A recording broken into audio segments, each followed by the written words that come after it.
কিছু বলিনি। ভালোটা হলো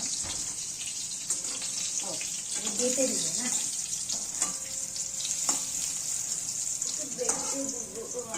লাগবে না ডালটা বাড়বো আর আদা বেটে দেবো। বড়ি ভাজা হয়ে গেছে, এদিকে বেগুন ভাজা হচ্ছে, আর ওই যে ডাঁটা পটল আজকে রসা হচ্ছে, রসা আমাদের।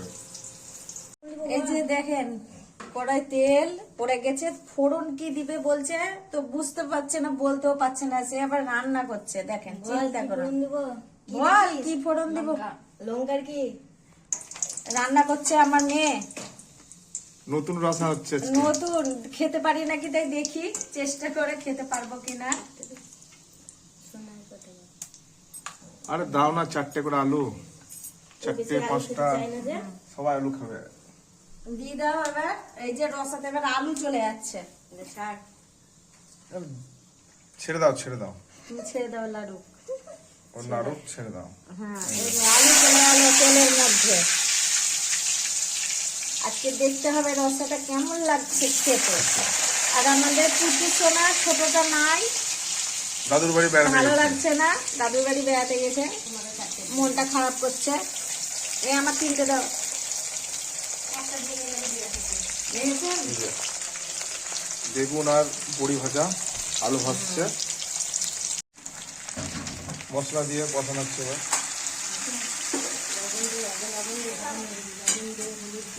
ভালো করে কষা। এবার লবণ দিয়া, লবণ দিয়া, লবণ চলে গেল এবার তরকারিতে। এরপরে এরপরে এবার হলুদ। কেমন খেতে হবে কে জানে। আপনাদেরকে জানাবো, হ্যাঁ কেমন খেতে হবে আজকে। আপনারা আসুন, খাবেন তো ওর হাতের রান্না। চলে আসুন। এই যে, এবার জিরে গুঁড়ো, হ্যাঁ জিরে গুঁড়ো দেওয়া হলো। এবার আর কি দেওয়া হবে? এবার লঙ্কা গুঁড়ো,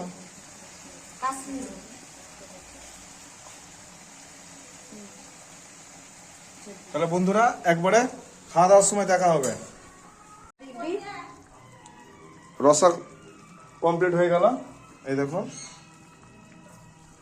তোমরা তো রসা হয়ে গেছে, দেখো দেখতে পাচ্ছ আবার নাকি রসা হয়ে গেছে। বড়া ভাজা হবে, বড়া টক হবে, এটা বড়া করে বড়া ভাজা করবো, বেশ ভালো লাগে। সর্ষে বেটে টক করা হবে।